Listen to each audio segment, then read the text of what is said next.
Shalom, salam sejahtera dalam Tuhan kita, Yesus Kristus. Tidak terasa kita sudah sampai di bulan Juli, bulan ke-7 dari tahun ini.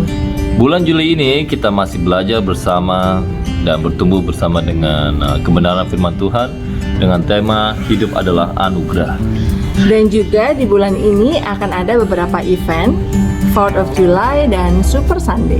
Ikutilah terus live stream ibadah kami FIC dan renungan singkat T180 bersama Pastor Sam. Hal yang lain juga adalah marilah kita bersama tetap menjaga kesehatan, menjaga diri kita masing-masing. Marilah kita mempersiapkan hati kita untuk masuk dalam ibadah hari ini. Tuhan Yesus memberkati. Shalom, selamat hari Minggu Bapak Ibu Saudara yang dikasihi Tuhan. Sebelum kita dengar firman Tuhan, kita ingin memberi apresiasi dan berdoa khusus buat negara kita ini.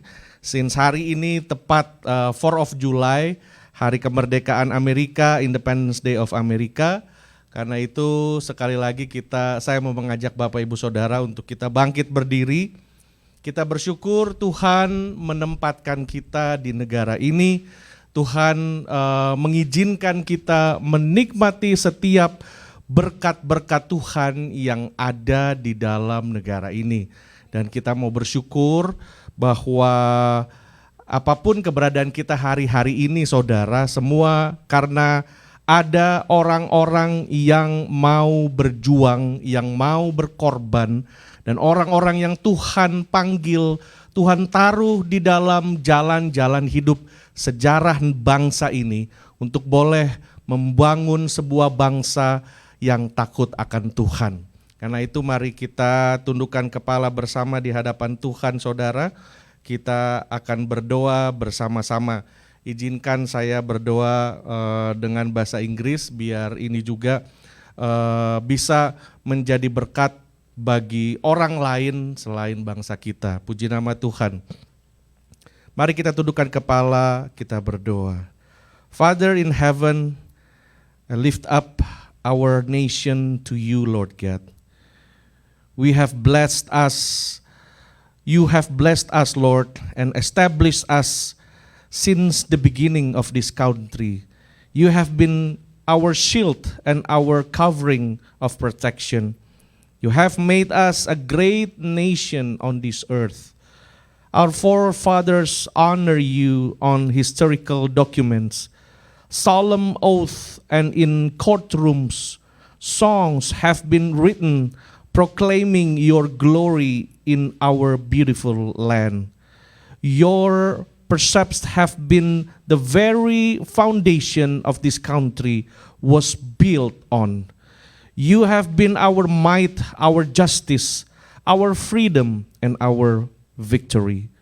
We bow our knees and our hearts in thanksgiving to you for preserving us. We also bow with our heart for not giving you honor and praise you are due. For not walking in your ways, forgive us, Lord.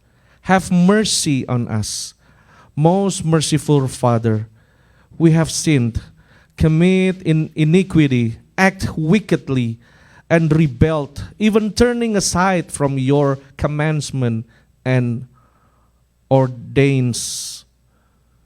I lift up all who are in the office in this country, all who are in the position of authority, and I pray that you will protect them and give them wisdom, knowledge, and heart of discernment for the job that they hold.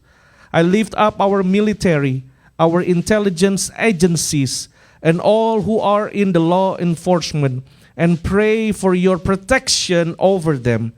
Establish their steps, O Lord, and strengthen them and equip them. Bless them and their family. O Father, you alone are our hope and our future. Turn the hearts of Americans toward you. In Jesus' name we pray. Amen. Amin. Haleluya. Tepuk tangan saudara, haleluya. Happy 4th of July, Happy Independence Day. Puji nama Tuhan. Selamat datang buat Bapak Ibu Saudara, juga buat Ibu Feni, Pak Husin, semuanya, ada Pak Teddy, Ibu Leli. Kita mungkin gak begitu banyak, tapi kita percaya ada hadirat Tuhan di tengah-tengah kita. Amin saudara. Haleluya. Terima kasih buat Bapak Ibu Saudara yang sudah mengambil bagian di dalam pelayanan pada hari ini. Dan biar hari ini kita kembali melanjutkan apa yang Tuhan sedang taruh di dalam hati gereja ini saudara. Kita memang masih ada di seri khotbah yaitu Hidup Adalah Anugerah. Dan karena itu kita mau melihat di dalam hidup ini yang merupakan anugerah Tuhan. Hari ini saya beri judul memang The Freedom Christ Given. Jadi kemerdekaan yang Tuhan berikan bagi kita saudara. Khususnya kemerdekaan bagi pengelola. Kita adalah stewardship, kita adalah pengelola dari semua berkat Tuhan. Nah, minggu yang lalu saya mulai sebuah khotbah, mungkin bisa dicabut turunin lagi. Khotbah Hidup Adalah Anugerah, kita mau fokus yaitu uang dan kekayaan. Bagaimana prinsip dan attitude kita terhadap uang dan kekayaan, hidup dan kebutuhannya. Nah, hari ini kita lanjutkan saudara, saya mau review sedikit saja yang dari minggu yang lalu. Kita sama-sama mempunyai dasar Alkitab yaitu Allah menciptakan kita untuk menikmati semua ciptaannya. Minggu yang lalu kita lihat bahwa kita manusia, kita adalah makhluk penikmat. Sebelum Tuhan menciptakan manusia, Tuhan sudah ciptakan jagat raya ini. Semuanya untuk manusia nikmati dan manusia kelola. Nah, ini adalah ayat-ayat tersebut saudara. Karena itu minggu lalu juga kita bicara bahwa apa yang Tuhan berikan dalam hidup kita, kita harus bisa mengelolanya dan mempertanggungjawabkannya. Dan berbicara mengenai harta dan kekayaan, firman Tuhan mengajarkan bahwa di mana hartamu, di situ juga hatimu berada. Jadi pergerakan dari uang kita juga kadang-kadang bisa membuat hati kita bergerak kemana uang itu berada saudara. Dan minggu lalu kita belajar dari dua contoh. Contoh yang pertama adalah bagaimana keberhasilannya Salomo. Memang menjadi pergumulan setiap manusia yaitu untuk memenuhi kebutuhan hidup. Dan kebutuhan hidup manusia harus kita sadari mempunyai pergeseran saudara. Mempunyai pergeseran. Kalau dulu orang mencari hari ini kita harus bergumul untuk cari makan. Yang penting makan untuk supaya tidak kelaparan, supaya kenyang.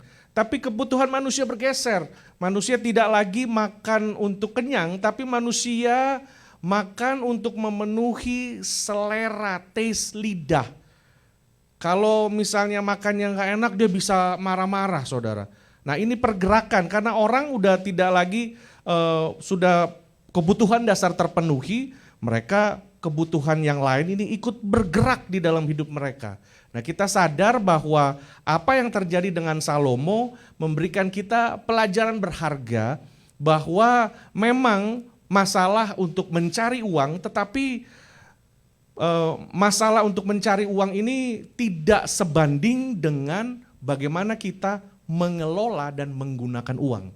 Justru dua hal ini jadi jauh lebih sulit ketimbang untuk mencari uang. Semua orang bisa mencari uang saudara. Banyak kisah-kisah hebat, orang-orang yang berasal dari keluarga yang miskin, orang-orang mungkin yang dulunya terbuang, tidak tahu orang tuanya siapa, tetapi bisa menjadi konglomerat. Artinya semua orang bisa cari uang. Walaupun tetap punya kesulitannya, tetapi akan jauh lebih sulit bagaimana kita sudah dapat uang itu, bagaimana kita mengelola dan menggunakannya. Karena itu kita belajar minggu lalu dengan Salomo, yaitu Salomo diberkati Tuhan karena pertama dia beribadah. Nah ini ayatnya ada di 1 Raja-Raja 3 ayat 3-15. Pertama dia beribadah, carilah dahulu kerajaan Allah dan kebenarannya. Ini kuncinya saudara, kuncinya. Kalau sekarang kita pergi ke restoran-restoran atau tempat-tempat tertentu, atau usaha-usaha jasa ya saudara, seperti macam-macam usaha jasa delivery atau orang yang datang ke rumah bisa cuci mobil dan lain-lain, atau di restoran-restoran mereka sekarang udah banyak barcode di mana kita hanya tempel, plup, langsung kita bisa lihat menunya apa ya saudara ya, menunya apa, oh menunya ini, lalu barcode itu bisa langsung pergi ke informasi mengenai usaha tersebut, barcode tersebut. Nah barcode ini kita bisa dapatkan kalau kita punya yang namanya smartphone dan kita download. Tapi kalau kita masih pakai handphone jadul yang konvensional, kita nggak akan bisa. Karena itu sama di dalam hidup ini, jangan kita terjebak mencari harta dan kekayaan tanpa lebih dahulu prioritas mencari Tuhan, maka kita akan terjerat. Karena saudara, kekayaan atau harta itu punya jerat, punya jebakan. Karena itu kita harus datang kepada Tuhan yang akan memberikan kepada kita hikmat, kemampuan how to handle and how to achieve. Bagaimana untuk menangani dan bagaimana untuk mencari uang. Karena itu kita carilah dahulu kerajaan Allah, Tuhan yang akan memberkati kita saudara. Jadi beribadah kepada Tuhan, mengumpulkan harta di surga. Minggu lalu saya udah kasih tahu harta di surga itu seperti apa. Dan kita lihat yang kedua yaitu mengucap syukur, setia dengan hal yang kecil. Ini juga setia dengan hal yang kecil, kita akan diberikan hal yang besar. Dan menaruh hikmat dari Tuhan sebagai awal, mengutamakan tugas dan panggilan. Salomo tidak meminta kekayaan saudara, Salomo minta, dia sadar bahwa Tuhan yang berikan jabatan ini, posisi ini, pekerjaan ini buat saya, panggilan ini dari Tuhan. Karena itu saya minta kemampuan, saya minta kebijaksanaan untuk dapat memimpin jutaan orang ini. Nah inilah kuncinya saudara. Kalau di dalam hidup kita tahu panggilan kita tahu tugas kita, dan kita minta dari Tuhan supaya Tuhan memberikan kita kemampuan dan kebijaksanaan untuk bagaimana menghidupi hidup kita ini, kita akan percaya saudara, berkat otomatis datang daripada Tuhan. Kalau Tuhan melihat bagaimana kita jadi orang bisa dipercaya, jadi orang yang benar, jadi orang yang tahu diri, yang meminta sesuatu untuk keperluan dan untuk hal yang sangat penting. Karena itu saudara kita tahu bahwa Salomo meminta hikmat. Nah, Tuhan disenangkan dengan hal ini saudara. Tuhan disenangkan karena itu Tuhan berkata, since kamu minta sebuah kemampuan atau hikmat untuk menjalankan tugas yang aku sudah berikan, aku akan berikan kepada kamu bonus. Aku akan berikan kepada kamu ketenaran dan uang. Itu yang akan mengikuti. Tapi nomor satu itu saudara, cari dahulu kerajaan Allah dan minta sesuatu untuk hidup kita, untuk tugas kita. Sebagai orang tua, tugas sebagai orang yang bekerja di sebuah perusahaan. Karena orang yang belum mengenal Tuhan dan orang yang mengenal Tuhan, mereka konsep bekerjanya berbeda saudara. Orang yang belum mengenal Tuhan, orang dunia, mereka bekerja untuk cari uang. Kita bekerja, uang akan datang kepada kita, tapi tujuan utama kita bekerja adalah kita membawa terang kita kepada dunia ini. Kita ini kan the ambassador of Christ, kita ini agen-agen kebenaran, agen-agen terang. Tuhan menaruh kita di dunia ini dengan tujuan. Bukan Tuhan menaruh kita di dunia ini, Tuhan berkorban habis-habisan, dibunuh, disiksa, dihina, supaya kita bisa makan enak dan segala macam. That's not the end. Itu bukan goal dari segala goal di dalam hidup kita. Tapi Tuhan juga mau bahwa aku datang supaya kamu memiliki hidup-hidup yang berkelimpahan. Tuhan juga mau kita enjoy life, menikmati hidup ini sama seperti Adam dan Hawa, menikmati dunia ini. Tapi yang pertama yang Tuhan mau adalah kita harus tinggal di dalam Tuhan, nempel sama Dia, dan kita tahu tugas kita apa. Maka segala sesuatu akan ditambahkan kepada kita saudara. Ini jadi kunci, key point dari kita hidup di dalam berkat Tuhan, hidup di dalam hidup yang merupakan anugerah. Dan contoh yang kedua minggu yang lalu adalah bagaimana Tuhan Yesus memberi perumpamaan mengenai bendahara yang tidak jujur. Bendahara ini dipanggil oleh tuannya dan diminta pertanggungjawaban. Dan bendahara ini bilang bahwa iya Tuhan, saya memang sudah berlaku tidak jujur karena saya berpikir bahwa kalau nanti saya diberhentikan, maka saya tidak bisa kerja yang lain, saya hanya bisa accounting, saya hanya bisa jadi bendahara. Saya tidak bisa nyangkul, saya tidak bisa kerja di sawah, kerja di ladang, saya tidak bisa meminta-minta. Karena itu saya memang berbuat hal yang demikian. Orang-orang yang berhutang sama Tuhan, ya saya bilang misalnya Mr. E, saya tanya utangnya berapa? Oh utangnya 100 kilo, oke saya tulis deh 50 kilo. Ada balik ke tuan kedua, tuan B. Tuan utang berapa sama bos saya? Saya utang 150, oke saya tulis 80 kilo deh. Dan orang yang ketiga. Akhirnya orang-orang ini merasa berhutang budi. Dan ayat yang ke-8 memang tuannya itu memuji bendahara yang tidak jujur. Loh, bendahara yang tidak jujur dipuji karena dia cerdik. Sebab dikatakan juga ini salah satu kata kuncinya saudara. Anak-anak dunia lebih cerdik daripada sesamanya terhadap sesamanya daripada anak-anak terang. Nah di sini dikatakan bahwa ayat yang ke-9, ikatlah persahabatan dengan menggunakan mamon yang tidak jujur. Uang yang tidak jujur ini supaya jika mamon itu tidak dapat menolong lagi, kamu diterima di kemah abadi. Nah kita belajar di sini dengan landasan saudara. Nah di sini juga dikatakan jika kamu tidak setia dalam hal yang kecil, tidak setia dalam hal uang, orang lain tidak akan percayakan apa-apa sama engkau. Nah bagaimana kita memperlakukan uang, di situ juga kelihatan hati kita kepada Tuhan saudara.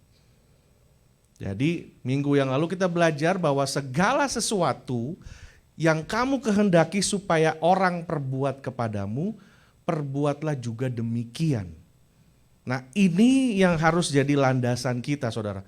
Kalau seperti bendahara ini saudara, kalau kita punya usaha, biarlah usaha kita ini adalah sebuah usaha dagang yang jujur.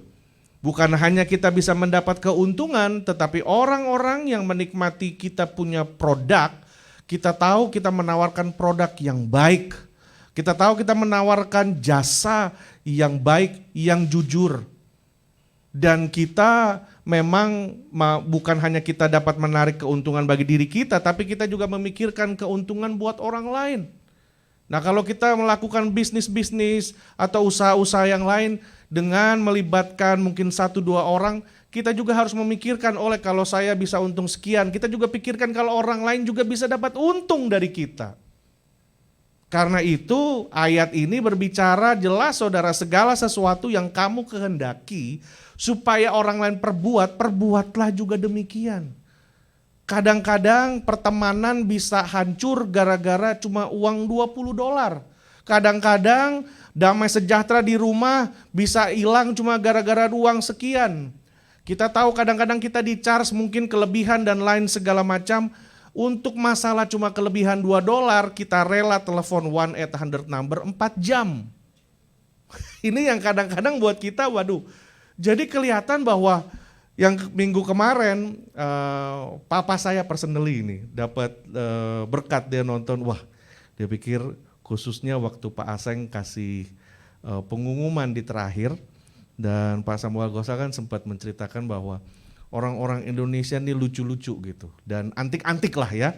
Jadi kalau misalnya sama tukang hairdresser, sama orang-orang yang kelihatannya berbeda gitu saudara ya, hairdresser, orang yang apa gitu, itu bisa dikasih tip gitu, kasih tip atau mungkin di restoran atau orang yang kerjain rumahnya dikasih uang lebih buat kamu lah gitu-gitu ya.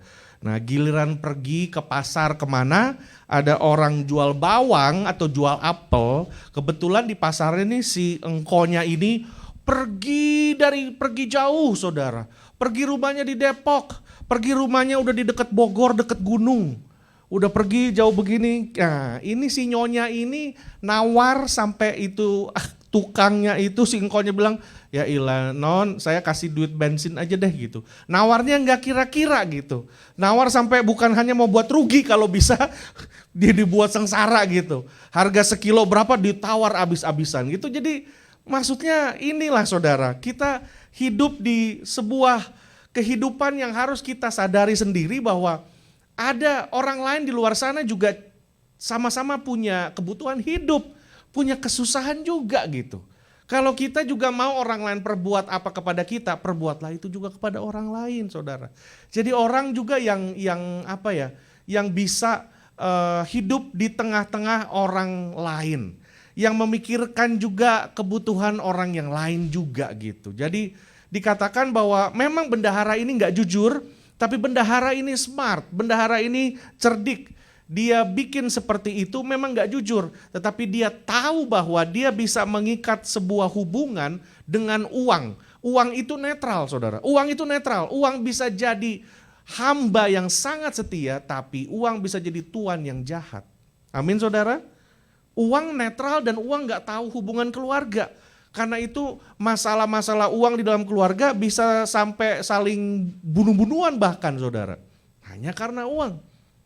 Nah di sini kita belajar bagaimana Tuhan memakai kisah ini, ilustrasi ini untuk mengajarkan kepada kita jadi orang yang tenggang rasa gitu, yang bisa merasani ininya orang yang hatinya baik, yang hatinya murah hati, yang hatinya bisa ngeras, oh oke, kamu juga pernah capek, kamu juga pernah berkorban ini buat saya dan lain segala macam.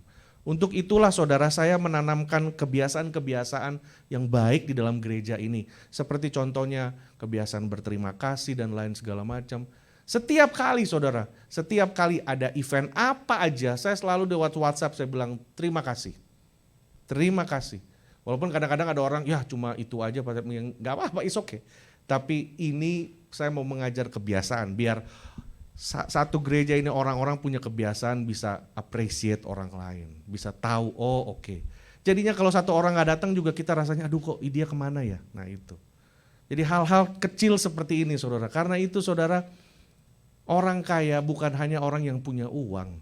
Ada banyak orang yang punya, tapi miskin di dalam pengharapan, miskin di dalam kasih. Jadi sebenarnya kaya itu bukan hanya kebetulan dia punya banyak, tapi belum tentu dia kaya. Ada orang yang hanya tinggal di tikar, makan seadanya, tapi bisa ketawa, bisa sayang sama istri, anak, keluarga, luar biasa. Itu orang kaya. Kaya pengharapan, kaya kasih, kaya iman kepada Tuhan. Nah, di sini kita lihat lebih lanjut lagi saudara. Saya akan, ini juga kita belajar ayat kunci, apa yang ditabur itu juga yang dituainya.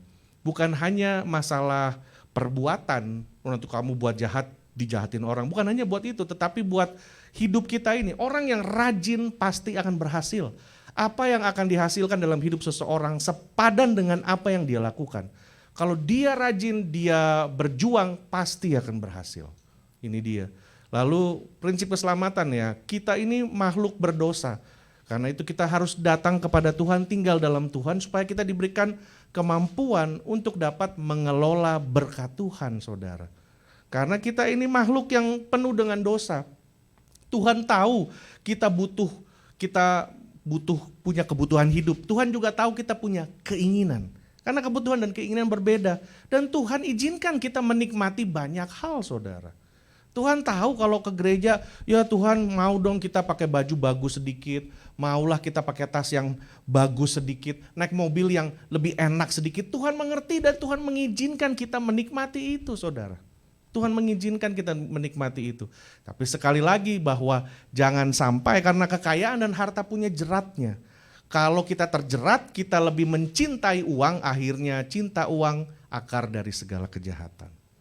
Dari situlah awasan bagi kita saudara. Nah hari ini saya akan mengajak saudara melihat dua ayat dasar ini, yaitu Tuhanlah yang empunya bumi dan segala isinya. Harta dan kekayaan. Segala sesuatu berasal dari Tuhan. Setuju saudara?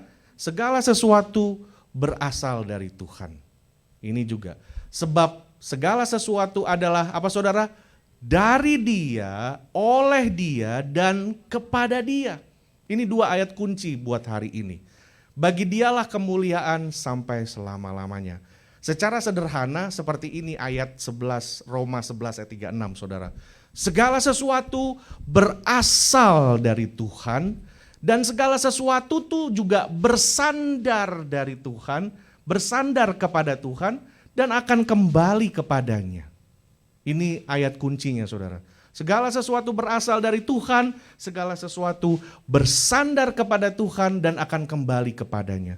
Segala sesuatu di dunia ini saudara itu selalu ada di dalam penguasaannya Tuhan. Amin saudara, ada di dalam izinnya Tuhan. Segala sesuatu yang terjadi, baik yang positif maupun yang negatif, seizin dari kedaulatannya Tuhan. Nah karena itu hari ini saya mau pisahkan 2 hal dalam hidup kita saudara. Hidupku dan kehidupan. Ini berangkat dari ayat yang tadi, yang artinya hidupku adalah apa yang ada di dalam diriku. Hidupku. Kehidupan adalah apa yang ada di luar diriku. Nah, diriku ini saudara, diri setiap Bapak Ibu Saudara, diri kita, hidup kita itu datang dari Tuhan. Amin saudara, itu punyanya Tuhan. Bersumber kepada Dia. Dan bersandar, hidup kita bersandar kepada Tuhan. Amin. Keselamatan kita, kasih karunia itu datang daripada Tuhan. Karena itu diri kita ini yang punya Tuhan. Kehidupan yang ada di luar diri kita dengan segala sesuatu itu Tuhan izinkan kita menikmatinya. Kita memilikinya sementara.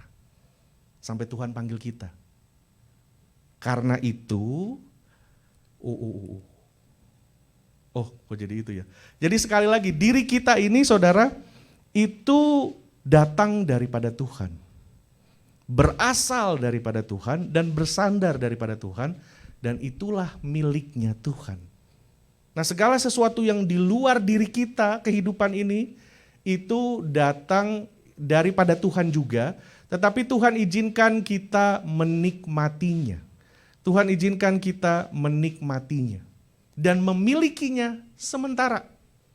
Kita ngelising istilahnya, sementara. Karena apa saudara? Karena itu hidupku dan diriku jauh lebih penting daripada apa yang ada di luar diriku itu. Jadi diriku ini tubuh lebih penting daripada pakaian. Sama seperti Rasul Paulus bilang, benar kan saudara? Karena hidup kita ini punyanya Tuhan, kita harus pertanggungjawabkan diri kita ini. Diri kita ini jadi jauh lebih penting daripada apa yang ada di luar diri kita ini saudara. Amin, tuh katanya amin. Semua pada kaget ya, iya.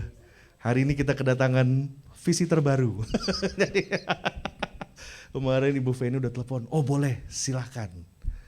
Selama di bawah rumahnya yang kecil, jadi don't worry, dia mengaminkan itu saudara.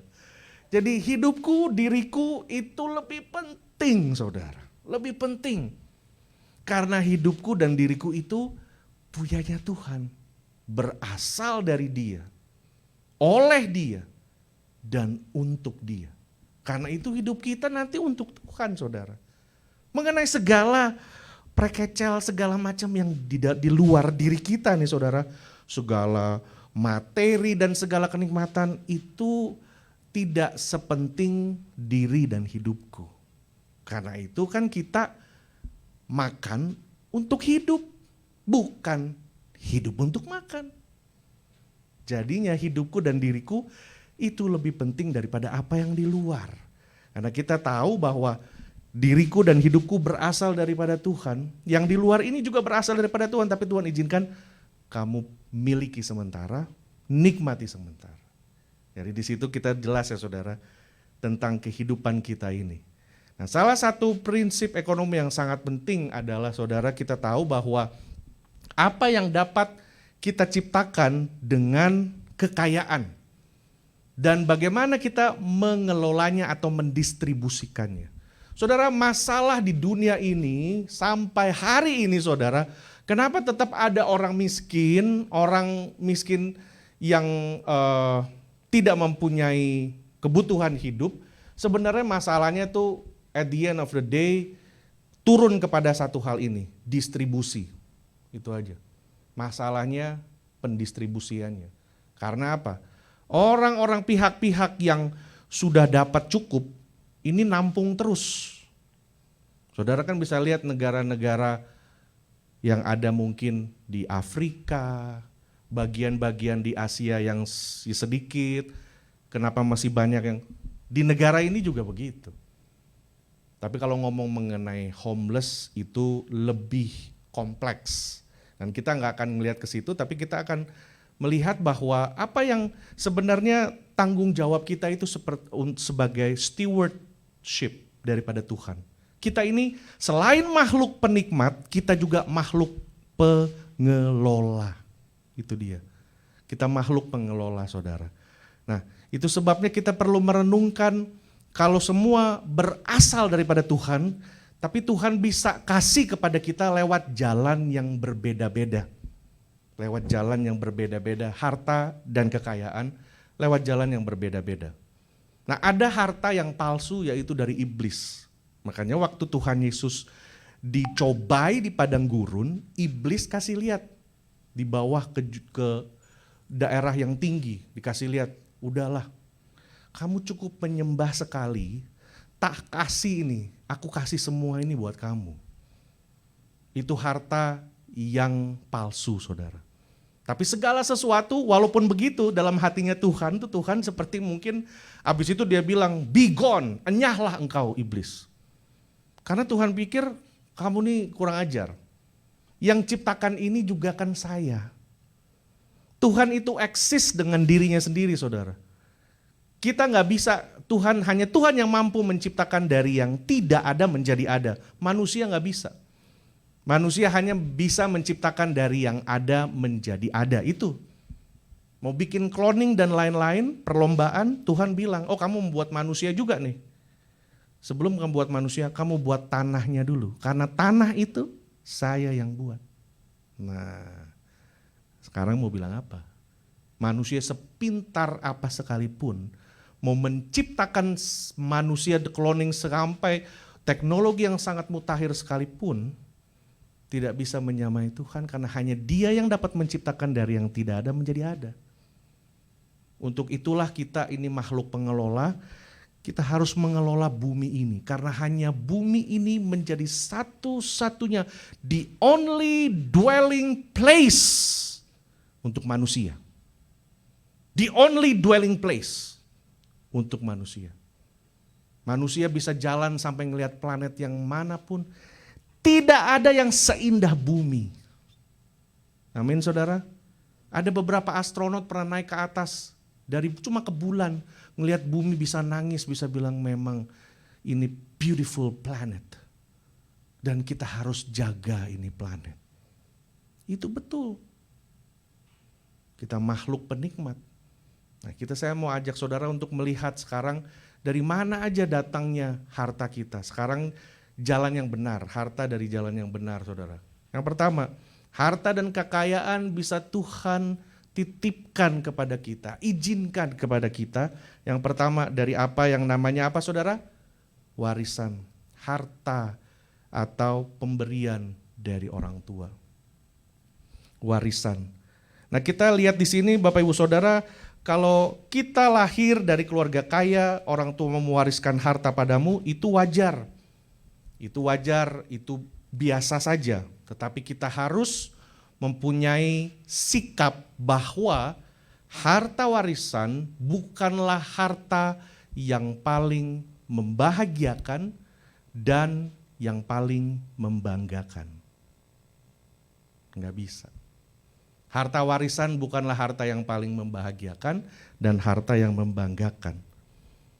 Nah, kita lihat di sini karena segala sesuatu prinsipnya turun kepada ini, saudara. Karena segala sesuatu yang kau peroleh dengan tidak membayar harga, melalui perjuangan tidak akan kau anggap penting dan tidak akan kau anggap berharga dan engkau juga tidak akan pelihara baik-baik.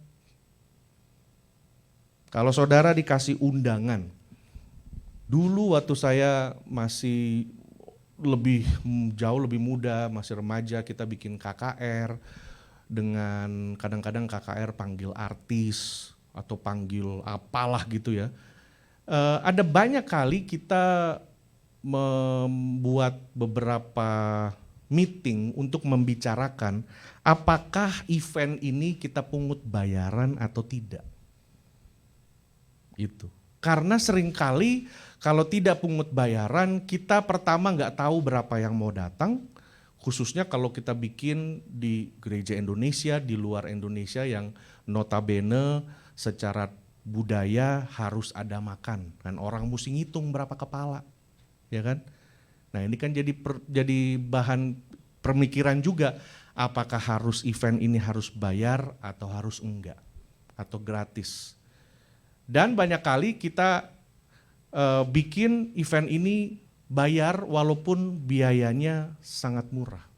Karena prinsip ini saudara, segala sesuatu yang gratis akan kita mendapatkan perlakuan yang berbeda di dalam hidup kita saudara. Kalau kita misalnya dikasih benda, barang yang gratis dan satu barang kita kerja, kita tabung uang dan kita beli, kita lebih pelihara dan kita lebih take care yang kita keluar duit itu, yang kita spend. Orang juga kalau udah bayar undangan, wah sayang dong kita udah bayar $100 loh, mesti pergi. Apalagi nggak ada, wah ini nggak bisa di cancel, jadi no refund. Nah, orang pasti akan, wah udah pergilah, itu saudara. Jadi kita mau belajar bahwa tidak salah bahwa ada orang-orang yang dilahirkan di dalam keluarga kaya dan dilahirkan di dalam keluarga miskin. Di dalam dunia ini saudara ada orang-orang kaya dan orang-orang miskin. Dan kalau kita lihat di dalam dua sisi kehidupan ini nanti ada satu kuncinya dari apa yang harus dilakukan dari yang miskin dan dari yang kaya. Kita jalan lagi saudara. Nah, salah satu contoh juga saudara bicara mengenai ini, orang yang tidak mau membayar harga, orang yang hanya mendapat, artinya orang yang hanya menerima. Nah di negara Indonesia, dan saya percaya juga ada di tempat-tempat lain ya, tapi contohnya negara Indonesia, ada sebuah denominasi yang memang ada sejak zaman Belanda. Dan gedung-gedung di Indonesia, di Jakarta dan beberapa kota besar itu, dulu itu Indonesia kan diinjili banyak juga selain dari Eropa dan Amerika, dari Belanda. Misionaris-misionaris datang dan bikin gereja di Indonesia. Dan sampai berpuluh-puluh tahun itu saudara, sejak Belanda tinggalkan Indonesia merdeka, gereja-gereja ini masih terus beroperasi, punya jemaat dan lain-lain. Dan mereka tetap berjalan karena apa? Tiap bulan mereka terima dari Belanda, terima uang. Dan ini yang sebenarnya harus jadi hati-hati. Karena kalau hanya terima dan terima, kita punya karakter itu jadi lemah. Gak punya daya juang, cuma hanya biasa nerima. Ya kan, menerima. Nah saya tadi mention di negara-negara lain, banyak juga di negara-negara lain saudara, yang mungkin pusat gerejanya ada di Indonesia dan lain-lain, tapi tiap bulan gereja itu terima uang operasional dan segala gaji pendeta dari Indonesia. Karena itu gereja itu akan, kalau tidak sadar dan tidak jaga diri, gereja itu akan sulit untuk maju. Karena biasanya hanya nerima. Biasanya hanya nerima. Ada gereja-gereja besar juga, tergantung pusatnya di mana, biasanya dapat, tapi susah untuk maju karena punya mental biasa nerima. Nah ini dia saudara. Hari ini juga kita ada membicarakan 4th of July, karena ada orang-orang yang pernah berjuang untuk negara ini. Orang-orang yang juga pernah berjuang untuk negara tempat asal kita, Indonesia. Tapi saudara lihat, turunan-turunan, generasi-generasi setelah itu banyak berubah. Nah, saya juga khawatir dan sedih dan mengajak saudara untuk kita berdoa buat bangsa ini. Karena kelihatannya dari orang-orang yang duduk di pemerintahan saat-saat ini, mereka nih lagi mau bikin bangsa kita ini orang-orang yang tidak lagi punya daya juang tinggi. Orang yang hanya bisa nerima. Dari stimulus dan segala macam, orang yang gak sudah bekerja lagi bisa minta dari negara dan segala macam. Ini kita sedang tidak sadar dibuat untuk menjadi orang-orang yang dependent kepada negara. Supaya at the end mereka bisa menguasai kita. Apa yang mereka ngomong kita katakan karena kita sudah dikuasai oleh mereka. Karena kita biasa nerima. Nah, ini yang buat jadi banyak masalah, saudara. Nah, kita mau lihat bahwa di dalam Kisah Para Rasul dikatakan bahwa dalam segala sesuatu telah kuberikan contoh kepada kamu bahwa dengan bekerja, dengan berusaha, dengan berkorban, dengan berjuang, kita harus membantu orang-orang yang lemah, harus mengingatkan perkataan Tuhan Yesus sebab ia sendiri mengatakan, ini yang mengatakan Tuhan Yesus sendiri adalah apa saudara? Lebih berbahagia apa saudara? Memberi daripada menerima. Salah satu bukti orang yang sudah dewasa adalah orang yang dapat memberi. Karena itu saudara, setiap kali kesempatan untuk memberi, pakailah itu supaya itu jadi melatih saudara untuk dewasa. Contohnya, waktu kita masih kecil, kan kita sedikit-sedikit, "Pah, uang dong. Mah, uang dong." Yang lebih banyak ngasih kita siapa saudara? Orang tua apa kita? Siapa saudara? Orang tua. Orang tua lebih dewasa, orang tua ngasih kita waktu kecil. Giliran sekarang kita udah dewasa, kita kasih kepada orang tua. Artinya apa? Siapa yang dewasa? Orang yang dapat memberi adalah mereka yang dewasa di dalam Tuhan. Amin saudara? Itu bukti. Itu udah hidup hari-hari. Gak ada anak kecil lagi main umur berapa. Waduh, papanya kok kayaknya melamun terus. Tetangga sebelah ini ayamnya ngelamun kemarin mati. Karena dia takut bapaknya mati, dia udah deh Pi, saya kasih uang. Nah, masa anaknya yang mau kerja apa anak itu? Tapi orang yang udah dewasa dia yang akan memberi. Lebih banyak berkat tangan begini daripada tangan begini. Amin saudara. Ini bicara soal perjuangan. Makanya kekayaan dan kemiskinan. Berfirman, ini di sini saya ada contoh ini ya saudara. Berfirmanlah Tuhan kepada Abraham.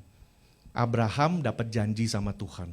Kamu keluar, aku akan berikan kamu menjadi bangsa yang besar. Kemana kakimu melangkah, di situ akan jadi milikmu. Ini janjinya Tuhan kepada Abraham. Kutunjukkan kepadamu akan menjadi bangsa yang besar, memberkati engkau, membuat namamu, semua di situ saudara. Dan ini berkat janji buat Abraham. Nah, ada sebuah kejadian di dalam, memang pas juga ayatnya di Kejadian ya. Waktu Sarah meninggal, Abraham punya istri Sarah. Waktu Sarah umur 127 tahun Sarah meninggal. Nah, Sarah meninggal kebetulan lagi ada di tanah asing.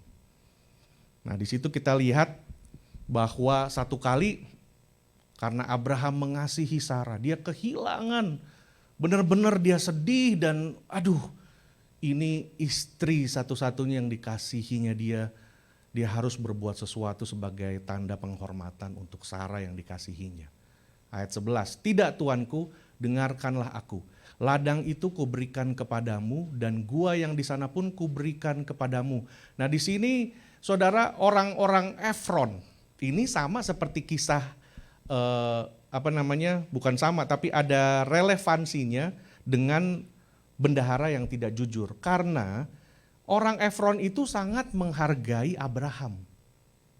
Respect, menghargai, dan hubungan pertemanannya tuh udah dianggap jauh lebih penting daripada uang. Saudara baca sendiri. Ayat 13, ayat yang ke-11 itu orang Efron itu bilang, Di depan mata orang-orang sebangsaku, kuberikan itu kepadamu. Kuburkanlah istrimu yang mati itu. Lalu sujudlah Abraham di depan penduduk negeri itu. Serta berkata kepada Efron, didengar oleh mereka, sesungguhnya jika engkau suka, dengarkanlah aku. Aku akan membayar harga ladang itu. Terimalah daripadaku supaya aku dapat menguburkan. Abraham tuh orangnya tahu diri, saudara. Dia mau tenang, dia mau, walaupun dia dapat janji Tuhan, kemanapun kakimu melangkah akan jadi milikmu. Ini kan dia bingung, jadi milikku, mana tanah suratnya gitu kan, mana ininya gitu. Dia kan orang juga reasonable. Maksudnya Tuhan, di dalam engkau berjalan, engkau harus punya perjuangan untuk mengklaim janji Tuhan itu. Lalu dari situ Abraham bilang, saya bayarlah. Orang Efron itu jawab pada Abraham ayat 14, ayat 15, Tuanku, dengarkanlah aku, sebidang tanah dengan harga 400 shikal perak, apalah artinya itu bagi kita? You are my good friend. Apa sih uang? Kamu ambil buat kamu. Mau dikasih loh saudara. Mau dikasih gak usah bayar. Kuburkanlah istrimu. Lalu Abraham menerima usul Efron, maka ditimbangnya perak untuk Efron sebanyak itu, dan 400 shikal perak seperti itu dikasih dibayar. Akhirnya dibayar. Banyak kalau kita, apalagi kalau yuk kita makan yuk, wow, rame-rame. Giliran bills datang pada kabur dah ke WC ya. Kalau nggak tiba-tiba jadi amnesia gitu. Siapa ya saya? Kamu siapa? Saya tidak kenal dengan Anda. Saya mesti pergi, tiba-tiba hilang gitu ya. Jadi cuma masalah patungan, kita siar gini, tiba-tiba ya halo, wah kayak penting ada telepon, lupa telepon sampai naik mobil, pulang dia nggak taunya, nggak ada patungan gitu. Jadi bisa nggak tahu diri sama sekali. Saudara sampai saat ini walaupun saya pendetanya, kalau saya diajak makan semua, bill datang saya keluarin dompet langsung berapa bu, tek. Harus begitu baru jangan kasih. Oh ya udah oke. Tapi jangan itu pura-pura. Itu saudara, pura kayak orang nggak tahu apa-apa gitu. Ada orang mau potluck, mau ada apa makan di rumah orang, saya perlu bawa apa nih? Ya gitulah gitu. Jangan cuma datang modal perut udah puasa 3 hari ini ya kan. Kayak someone said like that, kalau nggak apa yang tinggal di Rialto pernah bilang seperti itu tuh. Jadi benar gitu. Jadi jangan, waduh ini kesempatan kesempitan. Banyak orang nggak tahu diri begitu loh. Cuma Alkitab bilang, hey, nama baik lebih penting dari hidup. Amin. Diri kita nih lebih penting daripada yang di luar. Kadang-kadang cuma dapat bungkusan. Makanya orang bilang, saya mau beli Hermes, saya mau beli Hermes, mau beli tas-tas mahal. Ya kalau saudara masih pergi arisan, masih suka babungkus, nah nanti itu pecel lele dengan segala macam masakan yang berbau itu tumpah di tas yang belasan ribu dolar, mau dibersihin di mana? Mau dibersihin di mana itu? Itulah. Hidup kita lebih penting dari apa yang di luar ini, saudara. Abraham tahu diri. Dia walaupun dapat janji daripada Tuhan, wah semua aku akan berikan kepadamu tanah perjanjian. Dia lewat di depan tanah orang, dia baik dengan semua orang. Makanya orang Efron itu begitu respect sama Abraham. Dia bilang, aduh Pak, kita ini kan teman. Ambillah, gak usah bayar. Apalah harga segitu? Abraham tahu diri, bayar. Masih dibayar, saudara. Nah, contoh kedua bangsa Israel. Bangsa Israel juga. Mau ke tanah Kanaan kan ngelewatin tembok Yeriko. Ada banyak bangsa besar-besar yang harus ditaklukkan oleh orang Israel. Tuhan Yesus waktu datang ke dalam dunia menyelamatkan manusia, Tuhan Yesus gak tiba-tiba lahir lewat Maria, lalu dia udah gede, dia tinggal duduk engkang-engkang. Ayo siapa yang mau diselamatkan? Dia gak begitu tuh. Dia berjuang. Ini dia. Kalau Tuhan kita sendiri berjuang saudara, kok kita gak berjuang? Kita gak punya daya juang lagi. Tuhan sudah menaruh semua berkat, tapi kita harus berjuang mengusahakan itu saudara. Tuhan harus berjuang. Makanya di dunia ini kenapa ada orang kaya dan orang miskin saudara. Ini adalah rencana Tuhan. Yeremia 29 ayat 11 sampai 14. Sebab aku ini apa saudara? Mengetahui rancangan-rancangan apa yang ada padaku mengenai kamu. Yaitu rancangan damai sejahtera dan bukan kecelakaan. Untuk memberikan kepada kamu hari depan penuh harapan. Ini adalah apa saudara? Ini takdir kita. Ini. Tuhan menakdirkan setiap kita itu hidup dalam kekayaan. Amin. Rancangan damai sejahtera, masa depan penuh harapan. Itu jadi takdir kita. Ini sudah nasib kita nih harusnya begini saudara. Takdir kita. Nah saya akan kasih lihat satu ayat lagi Mas saudara. 1 Samuel 2 ayat 7-10. Tuhan membuat miskin dan membuat kaya. Ia merendahkan dan meninggikan juga. Ia menegakkan orang-orang yang hina dari dalam debu dan mengangkat orang-orang yang miskin dari lumpur. Ia mendudukkan dia bersama-sama para bangsawan. Loh, kok kalau dia punya takdir buat kita, takdir buat kekayaan, hidup dalam berkat, dalam kekayaannya Tuhan. Lah kok kenapa ada ayat ini? Ia yang membuat miskin dan membuat kaya. Kalau gitu saya punya pertanyaan nih saudara.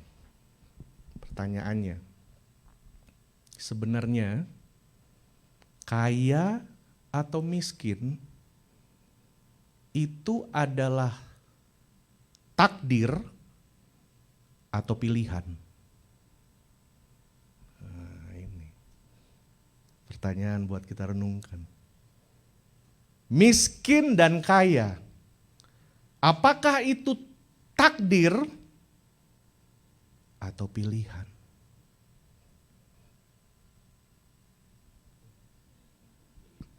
Kita nggak bisa memilih lahir di mana. Tiba-tiba kita bisa brojol di Afrika miskin. Ya kan? Lu kok jadi ireng begitu? Gitu kan. Ya kan nggak bisa pilih. Tapi kenapa ada ayat ini? Ia yang membuat miskin dan membuat kaya. Tapi takdirnya Tuhan, dia mempunyai rancangan damai sejahtera. Masa depan yang penuh harapan saudara. Makanya ini berlaku bagi kedua ini ya. Perjuangan. Memang tidak ada orang yang bisa tahu dia mau lahir di keluarga miskin atau keluarga kaya. Tapi tetap walaupun dia dilahirkan di keluarga kaya atau keluarga miskin, tetap dia harus mempunyai perjuangan. Orang kenapa gak bisa jadi kaya? Karena dia gak berjuang. Karakternya jelek. Dikit-dikit, aduh aku gak bisa. Dikit-dikit pikir jelek sama orang. Dikit-dikit jadi manusia rumit gitu, ribet kayaknya. Gini. Ya lu gak kaya-kaya. Orang yang udah kaya pun harus bisa bertanggung jawab dengan kekayaannya itu. Harus berjuang. Kenapa orang kaya sekolahin anak luar negeri, dididik diinin supaya anak itu juga berhasil. Karena kekayaan dari orang tua, ini kekayaannya orang tua bukan kekayaan kamu. Kamu nih papa mama yang kerja banting tulang buat kamu. Jadi sebenarnya miskin dan kaya punya satu persamaan. Dua grup ini harus berjuang. Harus berjuang. Harus berjuang. Saya punya beberapa teman saudara waktu masih di gereja sebelumnya belasan tahun yang lalu saudara. Waduh ada anak-anak konglomerat. Tapi begitu pulang ke Indonesia, jadi pegawai bapaknya di belakang. Dan gak bisa pakai mobil keluarga.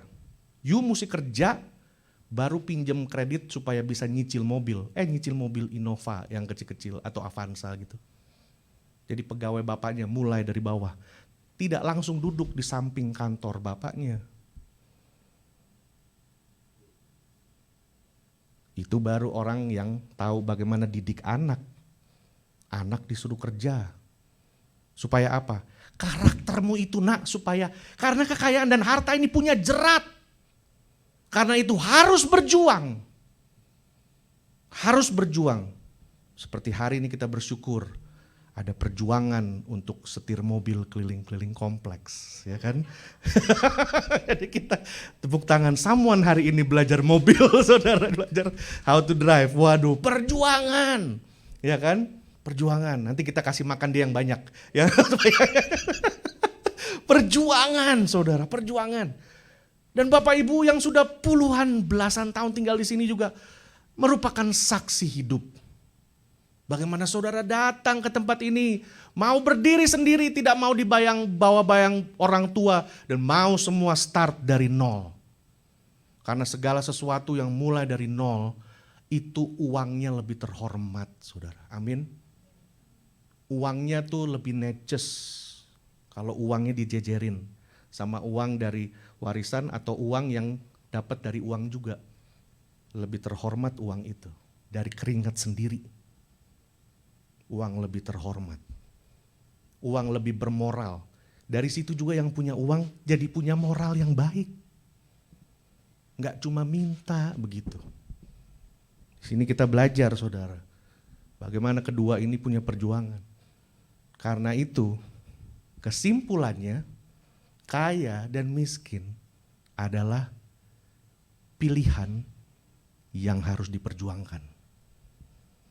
Amin. Pilihan yang harus diperjuangkan. Kalau kamu gak mau berjuang, kamu gak dapat janji Tuhan itu. Kamu harus berjuang supaya dapat janji Tuhan itu. Orang dikatakan di ayat ini, saudara, bukan rancangan orang-orang yang tinggal di dalam Tuhan, yang hidup dalam kebenaran, itu kan juga perlu perjuangan, saudara. Orang jujur, orang yang gak mau ikut cara-cara dunia, itu juga perjuangan. Orang yang berjuang, karakternya dirubah. Jadi orang yang tahan banting, orang yang mau berusaha, orang yang tidak mudah menyerah. Orang-orang yang berjuang, saudara. Dan di sini juga, saudara, ada banyak saya lihat, khususnya di dalam gereja-gereja ya. Kalau tadi saya bilang di Indonesia dan beberapa tempat ada orang yang sudah tinggal meneruskan. Oh, ini meneruskan. Saya bersyukur Tuhan panggil saya untuk melayani dan merintis. Kita mulai dari awal. Saya dan Peggy. Ada saudara bisa pergi ke Facebook saya cari foto yang paling lama. Itu ada. Kita mulai di ruangan sekecil ini nih kira-kira, saudara. Di ruangan itu kecil. Nah, pasturnya, Pastor Alex itu. Dia besar gerejanya. Tapi kita kecil. Kita bawa rice cooker, alat-alat masak kita bawa di situ. Kecil. Sampai Tuhan taruh saya di gereja itu, ini juga melalui filterisasi, penampian. Dan orang-orang memang yang tidak ini ya, sebelum saya datang memang orangnya sudah banyak yang pergi-pergi juga dan lain-lain. Tapi awalnya saya rintis semua sendiri. Nah biasanya kalau yang sudah diturunkan, oh udah tiap gereja sudah, banyak orang-orang lulus sekolah Alkitab dan lain-lain, ngelamar atau dapat ini, menggembalakan gereja udah besar. Gereja besar gitu saudara, waduh, perkembangan jemaat itu kayaknya udah bukan ininya dia lagi. Dia pikir yang penting dia melayani, tiap bulan dia dapat duit, udah. Tapi kalau semua mulai dari awal, karena apa? Memenangkan satu jiwa itu sulit, perlu perjuangan. Saya nggak melihat jumlah di sini, tapi bagaimana saya melayani satu-satu orang Bapak Ibu Saudara, itu juga sulit. Mempertobatkan satu orang aja itu sulit, saudara. Sulit. Disitulah perjuangan kita. Banyak hamba-hamba Tuhan dari gereja atau dari daerah-daerah kecil, dari gereja-gereja kecil, tapi punya daya juangnya luar biasa. Itu lebih terhormat di hadapan Tuhan sebenarnya, saudara. Banyak orang punya kemampuan, tapi sedikit orang punya perjuangan. Orang yang mau berjuang sangat sedikit. Karena itu baik memang engkau kalau dapat warisan, tapi berjuanglah setelah itu. Jangan take it for granted, tapi berjuanglah setelah itu. Harta yang tadi kita dapat. Yang kedua, harta yang kita dapatkan juga Tuhan salurkan melalui kerja keras. Ini dia, imbalan dari pekerjaan kita. Imbalan dari pekerjaan kita. Nah di sini kita melihat Bapak Ibu Saudara bagaimana Tuhan mengizinkan kita untuk menikmati berkat Tuhan. Nah saudara, menurut ajaran etika dari seorang bapak yang namanya Aristoteles ya. Dia bilang bahwa uang yang diperoleh dari keringat sendiri lebih tinggi nilainya daripada uang yang dihasilkan dari uang. Jadi uang yang menghasilkan uang. Nilainya lebih tinggi, saudara. Sesungguhnya dunia ini bisa maju karena setiap orang bekerja. Setiap orang bekerja. Nah, kita lihat waktu tadi saya kasih contoh kepada saudara bagaimana iblis mencobai Tuhan Yesus. Tapi Tuhan katakan, enyahlah engkau iblis, be gone. Artinya apa? Iblis bilang, udahlah nggak usah capek-capek, nggak usah repot, pergi sampai kayu salib gitu. Aduh ngapain? Sekarang nih cuma sebegini aja, udah saya kasih nih semuanya. Saya kasih semua ini dengan orang-orangnya, manusianya. Saya kasih semua. Iblis lagi menawarkan cara instan, cara yang mudah. Tidak melalui perjuangan. Tapi Tuhan katakan, enyahlah engkau iblis. Nah, kita harus melihat cara ini, saudara. Kerja keras, usaha dari diri kita sendiri, ini yang dihargai Tuhan. Karena waktu Tuhan datang ke dunia ini pun, Dia yang mengusahakan semuanya. Dia kerja keras, dia jadi anaknya Yusuf. Dia belajar jadi anak, belajar semua. Proses 33,5 tahun itu lama loh saudara. Dan dia ngikutin semua itu. Kalau dia Tuhan dia pikir, duh ini mah udah kurang ajar, enak amat loh. Udah saya yang ciptain baru dia sekarang perintah-perintah saya gitu. Kalau Tuhan mau bilang gitu ya, Yusuf lagi, Maria lagi, udah gitu sibling yang lain. Kakak, adik-adiknya yang lain kan juga banyak yang masih awalnya nggak percaya sama dia kan. Yesus jadi tuh, wah ini anak memang lu paling disayang sama emak lu sih jadinya nggak tahu diri. Kan pastilah saudara. Walaupun setelah itu Yakobus, saudara-saudara mereka mulai dijamah Tuhan, nah baru. Tapi sebelum itu nggak ada. Dan Tuhan lalui semua itu. Dihianati semua, itulah perjuangan. Saudara kita ada di negara ini, kita sama-sama berjuang. Dan perjuangan kita belum selesai, amin. Sampai nanti Tuhan panggil kita, disitulah perjuangan terakhir kita. Amerika ini ada karena banyak orang yang sudah berjuang. Berjuang habis-habisan. Nah generasi kita lah yang melanjutkan perjuangan itu. Dengan segala fasilitas yang sudah ada. Dulu belum ada internet, belum ada segala sesuatu yang canggih. Sekarang segala sesuatu udah canggih. Justru harus buat kita semakin punya daya juang yang tinggi. Dan ini yang harus kita sadari sama-sama saudara. Terus kita berjuang. Walaupun mungkin umur ada yang sudah jauh lebih lanjut dan lain-lain, tapi perjuangan adalah perjuangan. Amin saudara. Di hadapan Tuhan kita sama-sama berjuang. Tiap-tiap hari ini kita punya perjuangan. Bagaimana hidup yang benar di hadapan Tuhan. Bukan bagaimana kita memulai, tapi bagaimana kita mengakhiri. Kita bisa dipanggil Tuhan kapan aja. Jadi biarlah tiap-tiap hari merupakan perjuangan terakhir kita. Aduh kalau malam nanti atau kalau ini, saya hari ini udah hidup benar di hadapan Tuhan. Perjuangan kita di hadapan Tuhan saudara. Nah ini tadi saya udah cerita sendiri ya. Jadi bagaimana Tuhan berjanji tanah Kanaan. Tapi di sana ada banyak bangsa yang lebih besar. Mereka lebih kuat, lebih kokoh. Nah mereka yang janji Tuhan itu diperoleh dengan kerja keras. Diklaim dengan kerja keras saudara. Nah, hari-hari ini saya mau mengajak saudara kita mari sama-sama kita datang kepada Tuhan dan melihat kebenaran firman Tuhan ini. Yang ketiga, penghargaan orang. Berkat juga bisa datang dari penghargaan orang. Nah ini. Waktu kemarin saya ulang tahun, banyak yang kasih hadiah juga. Ya saya teleponin kasih, aduh terima kasih ucapan terima kasih saudara. Nah ini jangan jadi motivasi. Nah itu. Penghargaan orang baik, mereka menghargai engkau. Tapi jangan hidup dengan dasar ini. Minta dihargai dan lain-lain, jangan. Karena orang menghargai itu kan earning. Kita harus mengupayakannya. Kita harus earn itu saudara. dari awal.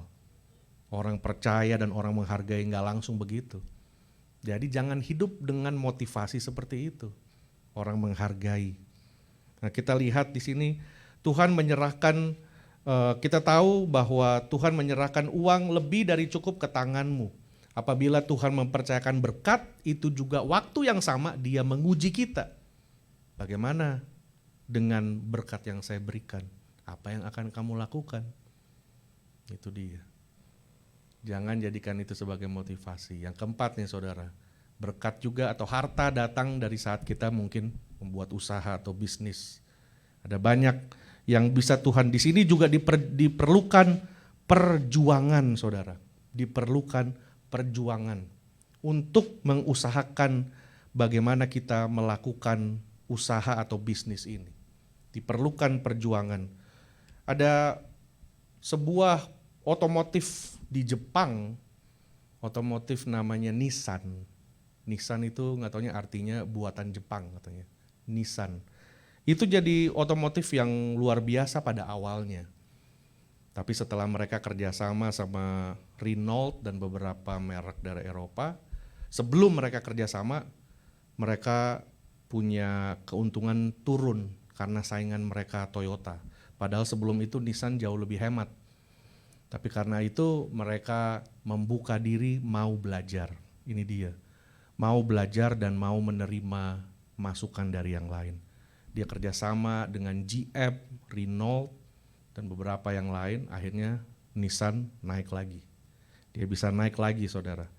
Dan itu kita lihat bagaimana belajar untuk di dalam ekonomi ya saudara. Orang berbisnis harus tahu dua cara.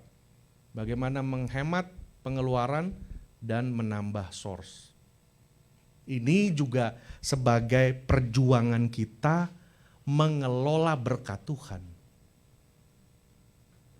Menghemat pengeluaran dan menambah investasi atau menambah income. Dan kita bersyukur saudara, khususnya saya dan istri kami dari keluarga-keluarga yang muda. Kami banyak belajar dan dibimbing oleh jemaat-jemaat lain di dalam tempat ini yang jauh lebih senior dan jauh lebih dulu mengenai masalah-masalah ini. Ini yang kita sangat diberkati dan kita sangat menyayangi gereja ini gitu, udah kayak keluarga. Jadi ada banyak yang dikasih tahu, bahkan masalah vaksinasi sekalipun banyak yang kita diperhatikan gitu. Ada jangan sampai Ibu Feni lah, jangan sampai berdua nanti dua-dua kolaps, ya kan? Saling memperhatikan, memberikan inilah saudara. Ini yang kita namakan bahwa justru kita inilah orang-orang yang kaya, orang-orang yang punya teman, saudara yang mengasihi kita. Amin saudara. Nah di sini kita bersyukur kepada Tuhan saudara. Dan yang keempat ini dulu. Yang terakhir, belas kasihan orang. Nah ini dia saudara yang kita lihat di sini bahwa ini yang harus jadi perhatian kita. Ada banyak orang yang menggunakan kesempatan ini. Sengaja gitu, dibikinlah pakaiannya sedikit jelek dan lain-lain supaya minta belas kasihan orang gitu.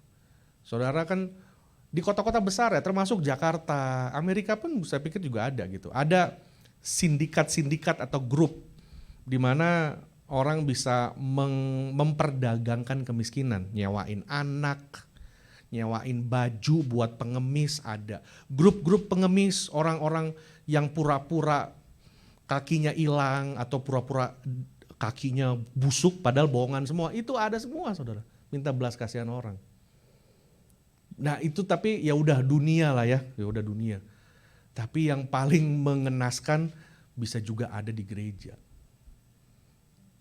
Orangnya punya, ada gitu ya. Tapi selalu bikin diri jadi kayak orang miskin gitu loh saudara. Kayak susah gitu kayaknya. Kenapa ya kok susah ya gitu. Ada yang begitu juga. Minta ini dari orang. Firman Tuhan katakan kalau orang puasa nih saudara. Orang puasa dikatakan kamu masuk bikin diri seger.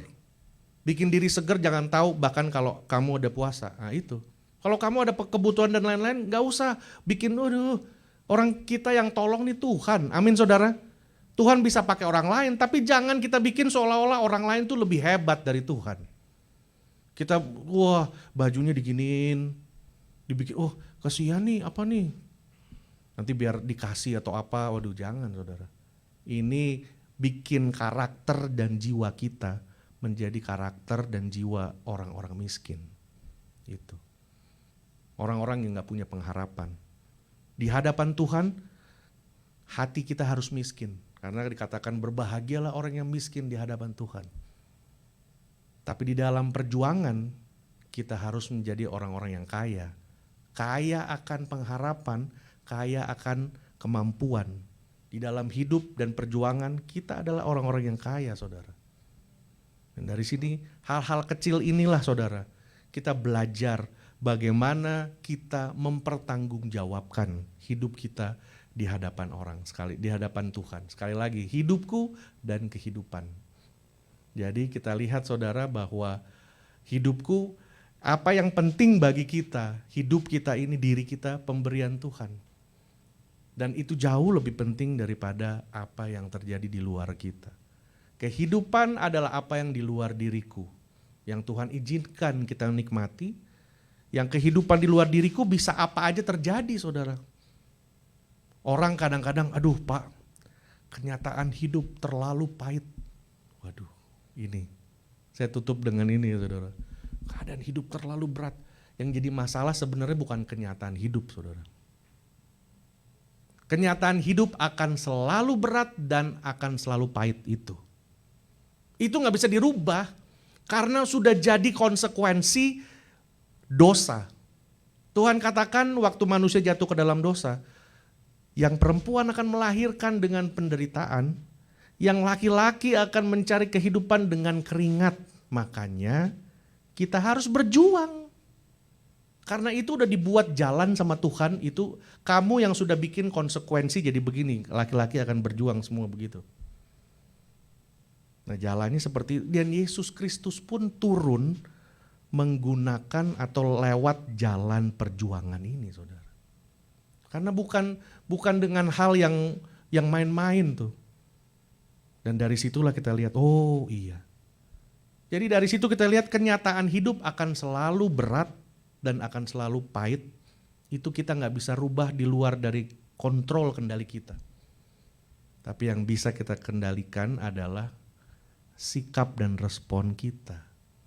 Nah orang kadang itu sikapnya gak tahu mau bersikap seperti apa.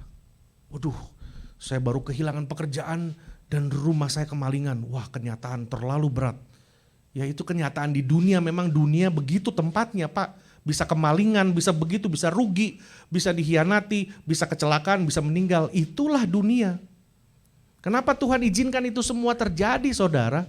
Supaya manusia akhirnya punya keinginan pulang ke surga. Kalau di dunia ini kayak di surga, gak ada sakit penyakit, kita jadi bingung, ngapain kita ke surga ya? Di sini udah enak. Nah itu. Tuhan izinkan semua di luar diri kita terjadi, supaya kita bisa lihat, ya Tuhan, dunia ini bukan rumah saya, bukan tempat saya di surga. Supaya kita tahu hidup ini, lihat banyak penyakit dan segala macam. Dan di dalam semua yang sulit, tetap Tuhan memberkati kita saudara. Amin. Tetap Tuhan berkati kita. Karena itu kita yang harus kita adjust adalah sikap dan respon kita. Ya memang sulit, memang pahit, memang berat kenyataan. Tetapi saya percaya kalau saya mau berjuang untuk bertahan, berjuang untuk tetap taat, berjuang untuk tetap setia, pasti ada jalan. Amin saudara, pasti ada jalan, itu dia. Itu makanya mau ada kaya, mau ada miskin, dua-dua harus punya perjuangan. Harus punya perjuangan. Dan di sini kita lihat, disitulah perjuangan ini akan lahir di dalam diri kita saudara. Karena diri kita, hidup yang kita ini datang dari Tuhan dan dimiliki oleh Tuhan. Kita mesti tanggung jawab nih bikin hidup kita. Karena dia bilang segala sesuatu dari Tuhan, oleh Tuhan, bersandar. Kita mesti bersandar kepada Tuhan dan untuk Tuhan. Yang di luar ini tidak lebih penting dari apa yang di dalam. Amin saudara. Dan biarlah kebenaran firman Tuhan ini bisa menjadi berkat dan kekuatan bagi kita semua. Puji nama Tuhan, mari kita bangkit berdiri Bapak Ibu Saudara. Kita mau datang kepada Tuhan, haleluya. Kami bersyukur ya Tuhan atas firman-Mu. Kami tahu Tuhan bahwa Tuhan mempunyai rancangan-rancangan yang besar terhadap kami.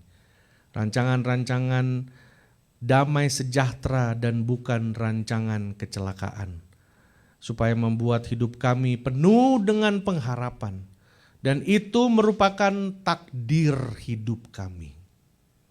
Apapun keberadaan kami, mungkin kami cukup pas-pasan, atau kami masih harus banyak mengusahakan, atau kami mungkin berkelimpahan, kaya atau miskin, semua itu adalah pilihan yang membutuhkan perjuangan.